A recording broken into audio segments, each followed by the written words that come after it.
اوپر جو ٹیکس کی اور ساری ایگزیمشنز کو وڈرا کرنے کی جو ڈیمانڈ تھی اس کے سامنے بند مانتا. کاش میں آپ کو یہ بتا سکتا کہ کس طرح سے سولر پینلز کے تحفظ کے لیے شہباز شریف صاحب نے بھرپور کوشش کی. پینشنز کے اوپر جو آپ کا جو خرچہ ہے اس کے اوپر کس طرح سے جو ڈیمانڈ تھی کہ اس کو بھی ٹیکسیشن کی زد کے اندر لایا جائے, اس کو تحفظ کیا گیا. پی ڈی ایل کو بڑھانے کی جو ڈیمانڈ تھی اس کے آگے شہباز شریف صاحب نے کس طرح سے بند باندھا, اور چاہے انہوں نے وہ 10 روپے کی ایڈیشنل الاؤنس ضرور فائنینس بل کے ذریعے اپروو کروائی, پر آپ نے دیکھا جو کل پرسوں جو یہاں پہ پیٹرولیم پرائسز کی ریویژن ہوئی اس کے اندر پی ڈی ایل کو وہیں پہ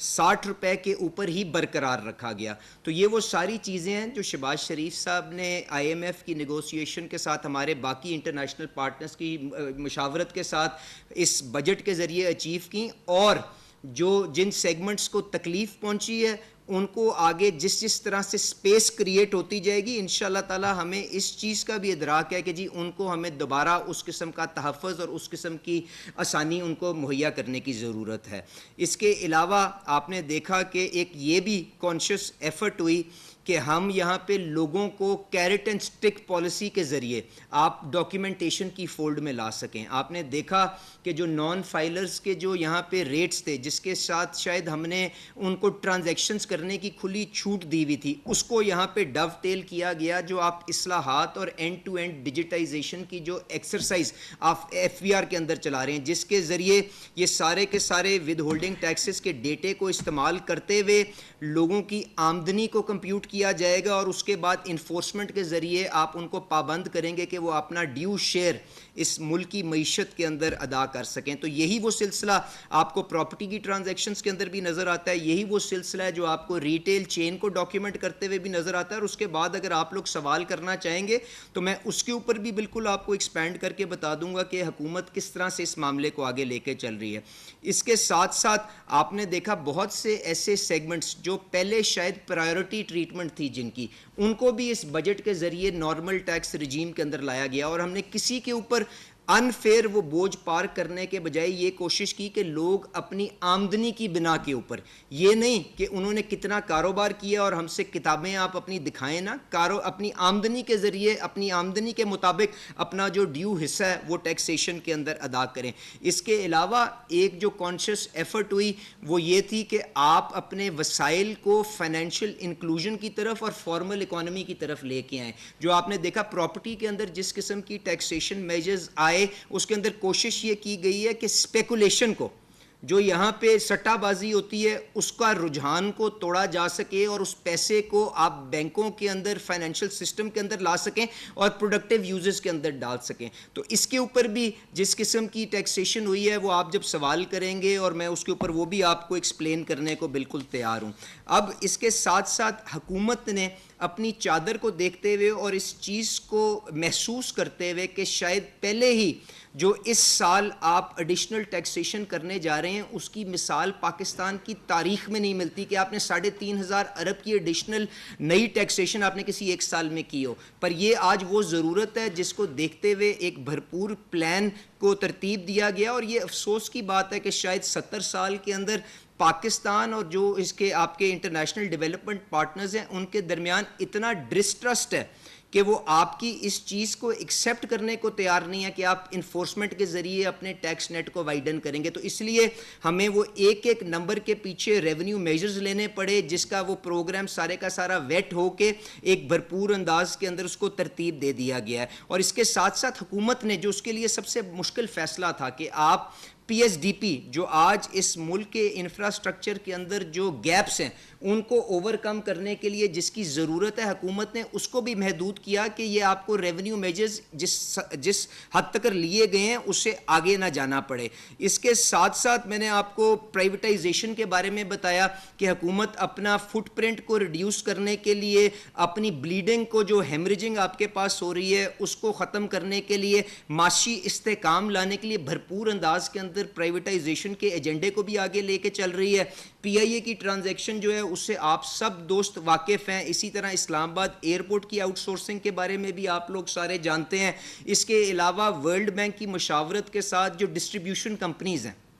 ان کی پرائیویٹائزیشن سے پہلے پری پرائیویٹائزیشن آپ نے کیا اکنامک لینڈسکیپ بنانی ہے, پوسٹ پرائیویٹائزیشن آپ نے کس انوائرمنٹ کے اندر یہ سارے کے سارے نظام کو لے کے چلنا ہے کہ کنزیومر پروٹیکشن, جو آپ کا کنزیومر کا تحفظ بھی انشور کیا جا سکے. اس کے اوپر ورلڈ بینک کے ساتھ ایک بھرپور ایکسرسائز جاری ہے. اس کے ساتھ ساتھ اسٹیرٹی کے لیے اور حکومت کی رائٹ سائزنگ کے لیے جس قسم کے اقدامات لیے گئے ہیں, اس کی ایک مثال شہباز شریف صاحب نے جب پاک پی ڈبلیو ڈی کی شٹ ڈاؤن کی شکل میں اناؤنس کی, وہ آپ کے سامنے ہے. اور یہ کوئی 2-3-4 ارب کی تنخواہوں کا معاملہ نہیں ہے. یہ جو گریونس پاک پی ڈبلیو ڈی کے سامنے تھی وہ یہ تھی کہ جب ترقیاتی کاموں کے لیے ان کو 100-200 ارب کا پورٹ فولیو ملتا ہے, اس کے اندر بے پناہ قسم کی بلیڈنگ اور ہیمریجنگ اور چوری چکاری ہے. تو اس گریونس کو دیکھتے ہوئے شہباز صاحب نے وہ پہلا قدم بھی لے لیا ہے. اس کے ساتھ ساتھ باقی کے جو محکمے ہیں, آج بھی فائنانس منسٹر صاحب نے 2 گھنٹے کے لیے right sizing of the government کی جو کمیٹی بنائی گئی ہے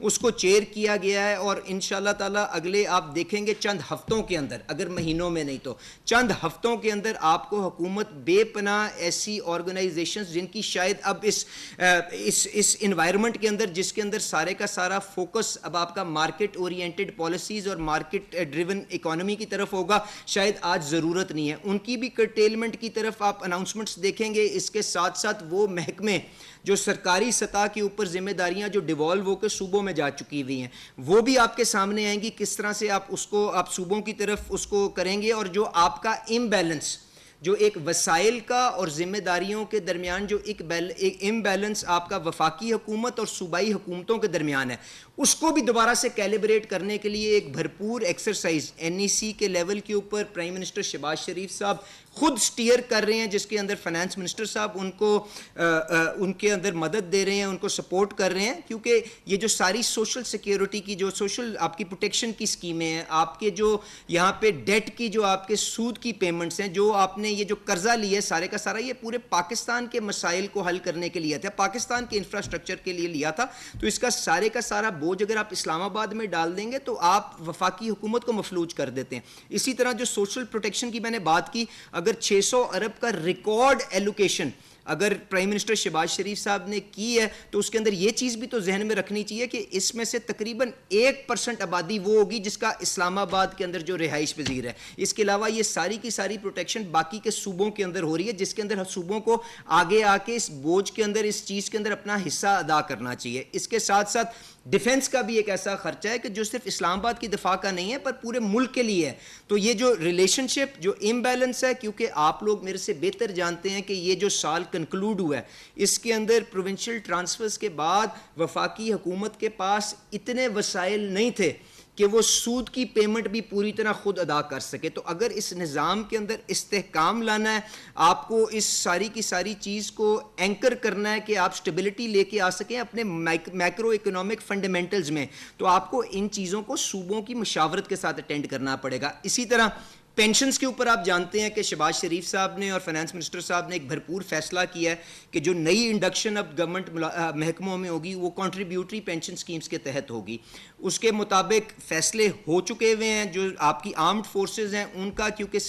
جو سروس سٹرکچر ہے وہ کہیں مختلف ہے, تو ان کو بھی کچھ ٹائم دیا گیا ہے کہ آپ اس کو الائن کر کے کنٹریبیوٹری پینشن سکیمز کے اوپر آ جائیں, کیونکہ یہ جو 2000 ارب کا خرچہ وفاق کے لیول پہ اور صوبوں کے لیول کے اوپر ہے, یہ شاید اب کسی ایک اس کی اصلاحات اس کے اندر لائے بغیر شاید اس نظام کو آگے لے کے چلانا مشکل ہو. تو یہ وہ ساری مشکل چیزیں جو شہباز شریف صاحب کی قیادت کے اندر یہ حکومت کر رہی ہے. پر میں آپ کو اس پریس کانفرنس کے ذریعے جو یقین دہانی کرانا چاہتا ہوں وہ یہ ہے کہ ہم کو یہ بھی احساس ہے کہ یہ جو ساری کی ساری اصلاحات ہیں یہ بے پناہ تکلیف کا باعث بھی ہیں لوگوں کے لیے, چاہے وہ تنخواہ دار لوگ ہوں, چاہے وہ آپ کے ایکسپورٹر حضرات ہوں, چاہے آپ کے دکاندار حضرات ہوں. پر میری سب سے یہ اپیل ہے کہ انشاءاللہ تعالیٰ اس نظام کو, اس ملک کو ایک بہتری کے راستے پہ ڈالنے کے لیے یہ وہ راستہ ہے جس کے اوپر اب ہمیں چلنا پڑے گا, کیونکہ اب ساری دنیا اس چیز کی طرف دیکھ رہی ہے کہ کیا آپ اپنے آپ کو اپنی چادر کے مطابق اپنے آپ کو بدلتے ہیں کہ نہیں بدلتے. کیا آج آپ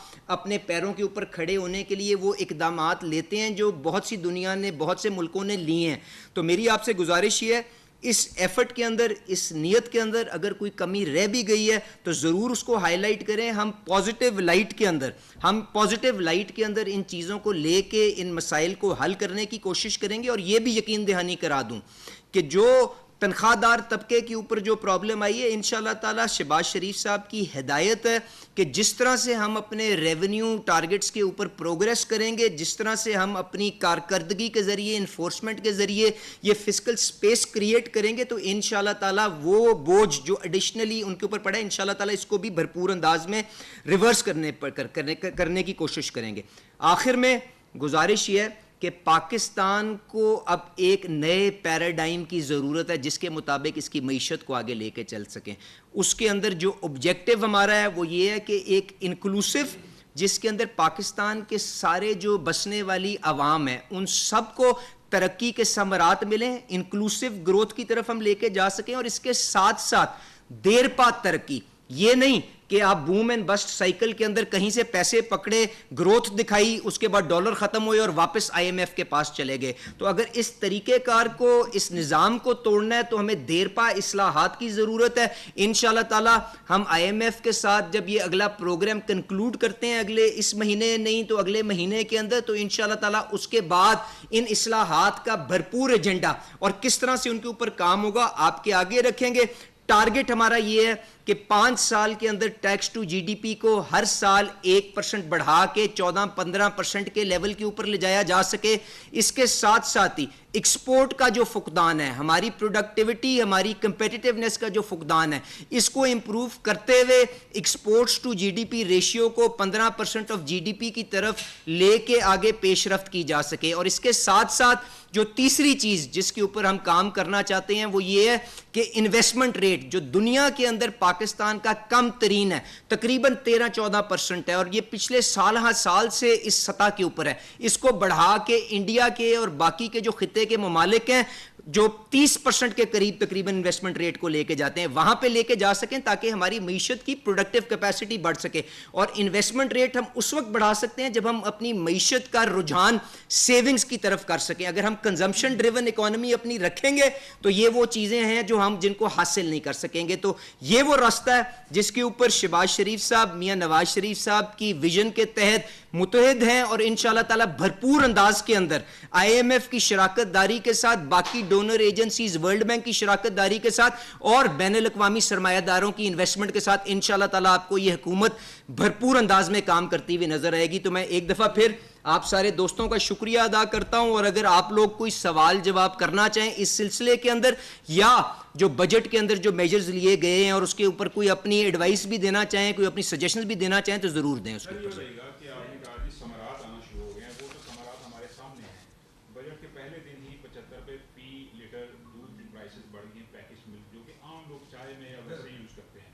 سیکنڈلی یہ جو غریب مسکین طبقہ ہے، حاضر سرمس اور ریٹائرڈ فوجی اور سول ملازمین کا، ان کو پراپرٹی کی سیل کے اوپر جو ٹیکس چھوٹ دی ہے، اس کی ریشنل کیا ہے؟ کیا مجبوری تھی کہ ان کو آپ نے چھوٹ دے دی لیکن بچوں کا جو دودھ ہے اس کو آپ نے معاف نہیں کیا؟ دیکھیں، گزارش یہ ہے کہ جو سیلز ٹیکس کے اوپر ایگزیمپشنز ہیں،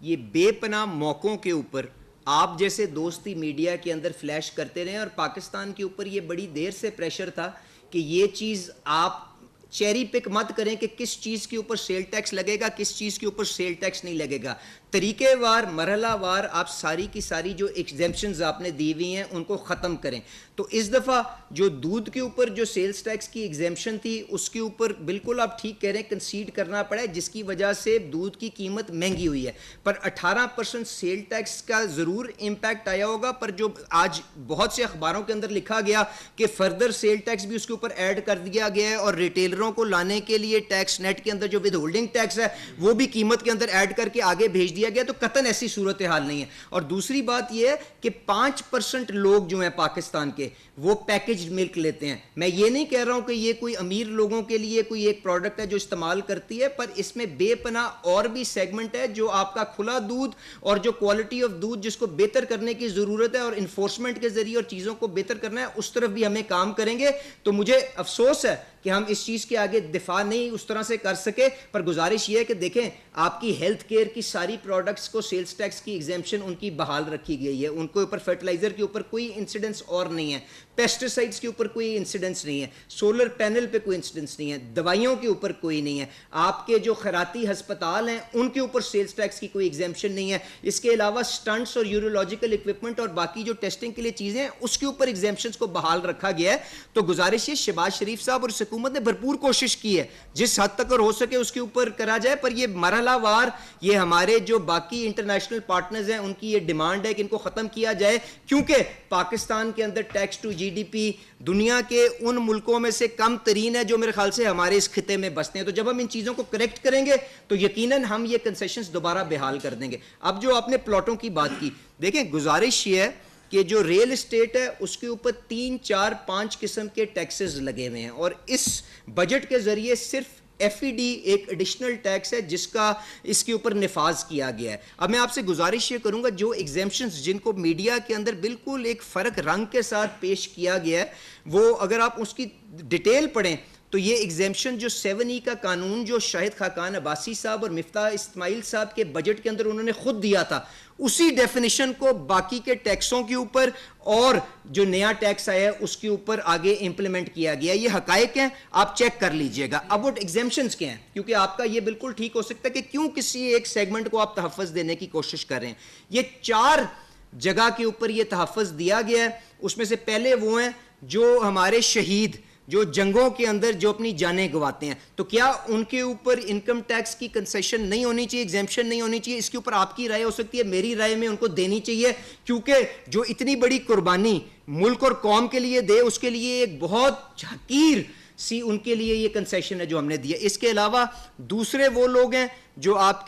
کی جو سول آپ کی بیوروکریسی کے اندر ہیں یا ملٹری آپ کے آفیسرز ہیں جو اپنی حاضر سروس جو اپنی جان گوا دیتے ہیں یا جو جن کی ڈیتھ ہو جاتی ہے, تو میرے خیال سے ان کو بھی جو اپنی سالہ سال سے زندگی اپنی یہ پبلک سروس کے اندر دیں, اگر آپ ان کو یہ ایک چھوٹی سی کنسیشن دے دیں تو کوئی ایسی بڑی بات نہیں ہے. تیسری کیٹیگری جو ہے وہ یہ ہے کہ جو ہمارے لوگ جن کو آپ کہتے ہیں وار وونڈڈ, جنہوں نے جنگوں کے اندر کسی کا ہاتھ کٹ گیا ہو, کسی کی ٹانگ کٹ گئی ہو, ان کو آپ نے یہ کنسیشن دی ہے. میری نظر میں یہ بھی بالکل جائز ہے اور اس کے اندر کوئی ایسی چیز نہیں ہے کہ ہم ان کے لیے ایک یہ چھوٹی سی ایگزیمپشن نہ دے سکیں. چوتھی چیز جس کو غلط رنگ دیا گیا ہے وہ میں آپ کے سامنے پیش کر دیتا ہوں, اور آپ 7E کا قانون جو شاہد خاقان عباسی صاحب نے خود کابینہ میں کلیئر کیا تھا اور اس کے بعد مجھے افسوس ہے کل پرسوں اس کو کوئی اور رنگ دینے کی کوشش کی گئی. اس کے اندر یہ لکھا ہوا ہے کہ جو آپ کے فوج کے افسران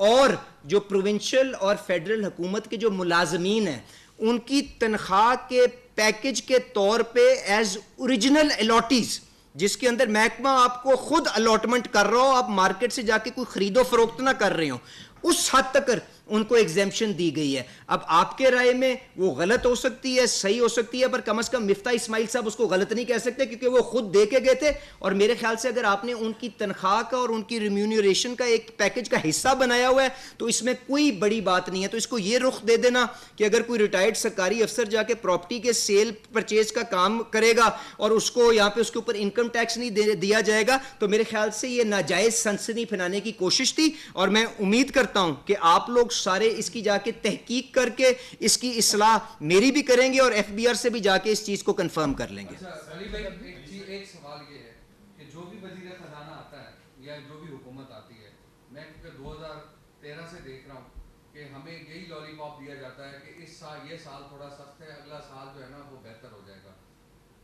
کئی ایسے لوگ آئے ہیں جن کو ہم نے سنا جیسے آپ بیٹھے ہوئے ہیں, ہم ایسے بیٹھ کے انہوں نے ہمیں کہا کہ بہت اچھے دن آنے والے ہیں, لیکن وہ اچھے دن نہیں آئے اور ہم مزید بدتر سے بدتر کی طرف جا رہے ہیں. اور ایک سال کے بعد اگر آپ ہوئے یا ہم ہوئے یہی بیٹھے ہوں گے اور یہی باتیں ہو رہی ہوں گی کہ ہم مزید ٹیکس جو ہے وہ بڑھا رہے ہیں. آخر کہاں ایسے فلاز ہیں؟ کل بھی شاہد خاقان سے بھی یہی سوال پوچھا کہ آپ وزیر اعظم رہے, مفتاح اسماعیل وزیر خزانہ رہے, آپ لوگوں نے ملک کی بہتری کے لیے کچھ نہیں کیا. کیا کون سے فلاز ہیں؟ کون روک رہا ہے آپ لوگوں کو کہ ایک طرف آپ لوگ دیکھیں اپنے اخراجات پہ کٹ نہیں لگا رہے, نہیں کہاں پہ نہیں لگائے, اپنے اخراجات پہ آپ کٹ نہیں لگا رہے, اپنے اخراجات آپ نے بڑھائے ہوئے ہیں.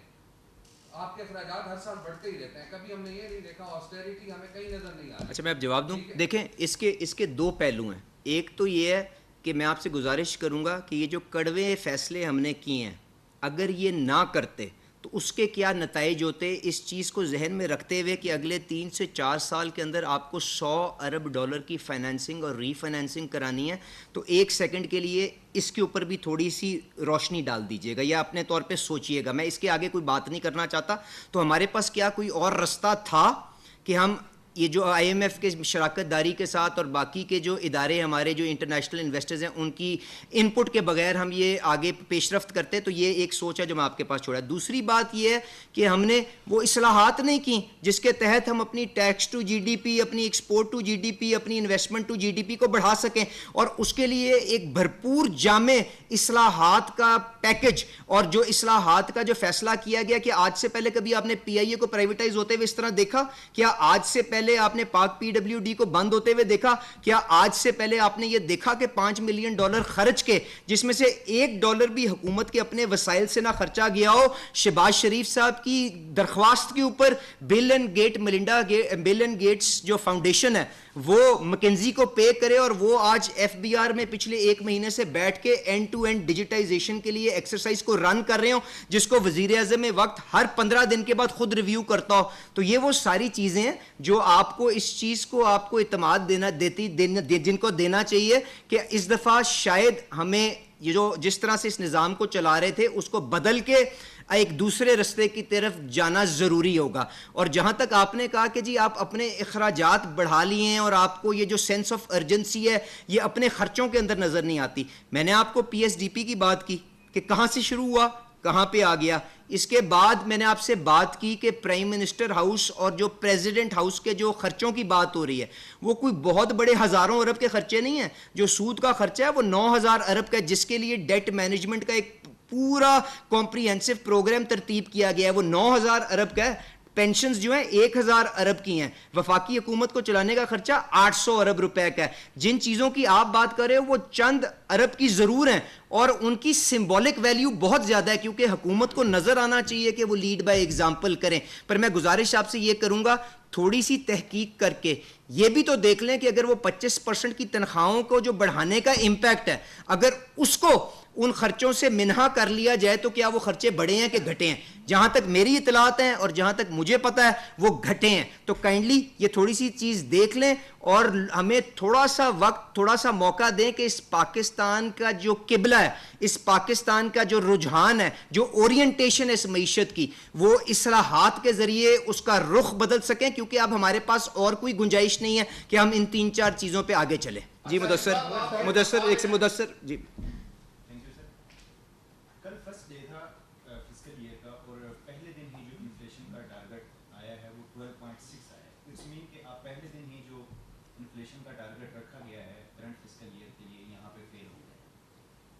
ابھی جب پیٹرولیم پروڈکٹس پہ 10 روپے لیوی اور بڑھنی ہے اور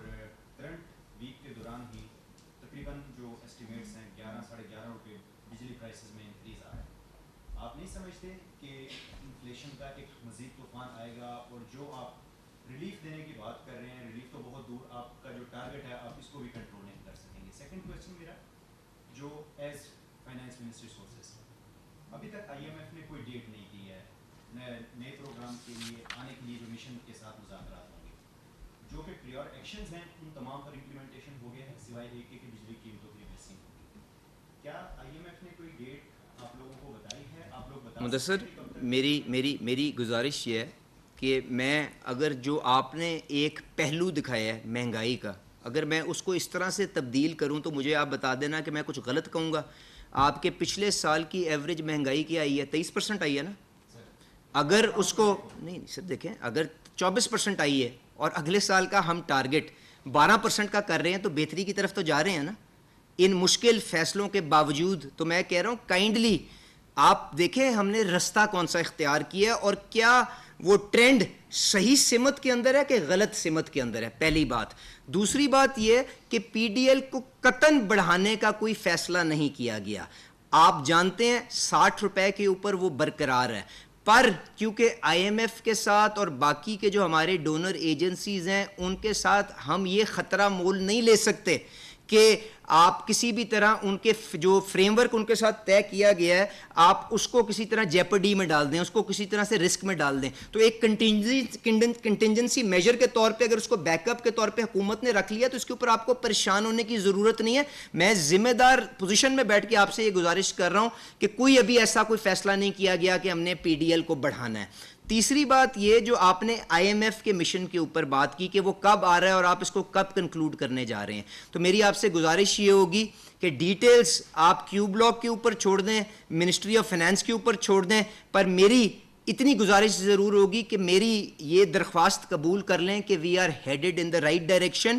and if not in a matter of days, in a matter of weeks آپ کو اس کے اوپر سبسٹینشیل پروگریس نظر آئے گی, کیونکہ پاکستان کی آج یہ ضرورت ہے کہ آپ اس استحکام کو ایک نئے آئی ایم ایف پروگرام کے ذریعے اینکر کر سکیں. اور یہ جو ساری کی ساری جو ایکسرسائز ہوئی ہے, this is all towards achieving that objective, and the story does not end there. اس کے بعد جب فریم ورک لاک ہو جائے گا تو بھرپور اصلاحات ہر منسٹری کے اندر اگر آپ کو نہ نظر آئیں تو اگلے مہینے ہمیں یہاں پہ بٹھا کے ضرور سوال کیجیے گا. تو میں یہ کہہ رہا ہوں کہ 1 مہینہ 1.5 مہینہ گنجائش دے دیں, انشاءاللہ تعالی وی ول شو سبسٹینشیل پروگریس. سر آپ یہ فرما رہے ہیں کہ پہلے معاشی اصلاحات نہیں کی گئی, اور اگر ہم پچھلی دہائی میں دیکھیں تو سب سے زیادہ وقت جو ہے وہ اسحاق ڈار صاحب وزیر خزانہ رہے. تو اس کا مطلب ہے کہ آپ یہ چارج شیٹ جو ہے وہ اسحاق ڈار پہ ڈال رہے ہیں کہ معاشی اصلاحات نہیں کی گئی. اور دوسرا یہ سوال ہے کہ آپ کی سینئر نائب صدر نے عوام کو 300 یونٹ تک فری دینے کی بات کی تھی, اب 200 یونٹ پہ عوام جو ہے بجلی کتنا زیادہ بل آ رہا ہے, تو آپ کی پارٹی کی پالیسی اس پر باس یہ میرے خیال سے جو ہسٹری ہے نا وہ خود فیصلہ کر لے گی کہ علی پرویز کا کیا کردار تھا اور کس کا کیا کردار تھا پاکستان کو اس حد تک اس مرحلے تک پہنچانے کے اندر. میرا خیال ہے ہم سب نے وہ اصلاحات اور وہ اپنا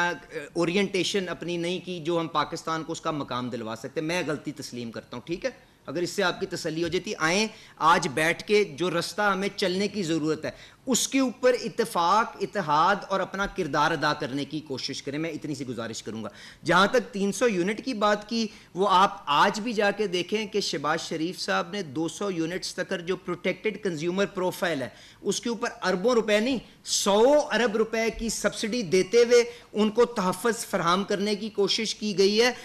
اس ری بیسنگ کی ایکسرسائز کے اندر بھی. اور ان کی قیمت جو ہے وہ آپ 15 روپے کے لاگو 15 روپے پر یونٹ کے راؤنڈ اباؤٹ کے اوپر اس کو تقریباً فریز کرنے کی گئی ہے. تو انشاءاللہ تعالیٰ جو سولرائزیشن اور جو ہم نے سولر پینلز کے اوپر ٹیکس وغیرہ دیا اس کے ذریعے ہم ان کو اس بیماری سے اور 15 روپے سے بھی ان کا چھٹکارا حاصل کروانے کی بھرپور کوشش کریں گے. اور سولرائزیشن کا ایک پرائیورٹی ایریا ڈیولپمنٹ کا پرائم منسٹر نے اور گورنمنٹ نے رکھا ہوا ہے, انشاءاللہ اس طرف بھی جائیں گے. پر میری آپ سے گزارش یہ ہوگی کہ جو آج تک جو بند باندھا گیا ہے پروٹیکٹڈ کسٹمرز کے لیے اس کے لیے اس کو بھی تو سراہ لینا کہ 100 ارب روپے سے لے کے ان لوگوں کو جو کمزور ترین ہمارے سیگمنٹس آف سوسائٹی سے بلونگ کرتے ہیں ان کو تحفظ اسی بجٹ کے اندر مشکل ترین حالات کے اندر دیا گیا. جس کے اندر میرے دوست نے صحیح کہا کہ دودھ کے اوپر بھی سیل ٹیکس ہمیں لگانا پڑا تو ہم نے یہ وہاں پہ بند ڈالا. Record B I S P کے اندر ایلوکیشن 600 ارب روپے کی تقریباً دی گئی, جس کے اندر 1% لوگ وفاق کے اندر رہتے ہیں, باقی سارے صوبوں کے اندر رہتے ہیں. 9000 ارب کا سود کے خرچے کا انتظام کیا گیا. تو ان ساری چیزوں کو مرحلے وار طریقے سے ہم آگے لے کے چل رہے ہیں اور انشاءاللہ تعالی جن تکلیفوں کی نشاندہی آپ کریں ان کا ادراک کرنے کے لیے بھرپور انداز کے اندر کام کر رہے ہیں. آپ تھوڑا سا وقت دیں, انشاءاللہ تعالی آپ کو پروگریس دکھائیں گے. سر 2-3 میرے سوال ہیں بس ٹارگٹ سے ہیں. ایک تو یہ بتا دیں آپ ای سی سی میں تھے پرسوں؟ جی سر. سر اوگرا دیتا ہے آپ کو اور جو کمپنیاں مانگتی ہیں 896 ارب کی ریونیو ریکوائرمنٹ, جی آپ جناب 129-30 ارب روپے یا 132 ارب روپے جو ایک ریلیف جا رہا ہوتا ہے ان گیس صارفین کو جو آپ گیس کے کنیکشن کٹوا رہے ہیں. آپ کے کمرشل, انڈسٹریل اور ڈومیسٹک کے ہزاروں لوگ گیس کے کنیکشن کٹوا چکے ہیں. آپ کہتے ہیں کہ ہم عوام کو پروٹیکٹ کر رہے ہیں, ایک اوگرا دے رہا ہے, ریلیف دینے جا رہا ہے, گیس کمپنیاں کہہ رہی ہیں, آپ ای سی میں بیٹھ کے وہ ریلیف چھین لیتے ہیں. آپ نے وہ ڈیسیجن کیوں کیا؟ دوسرا آپ کہتے ہیں کہ جی ہم نے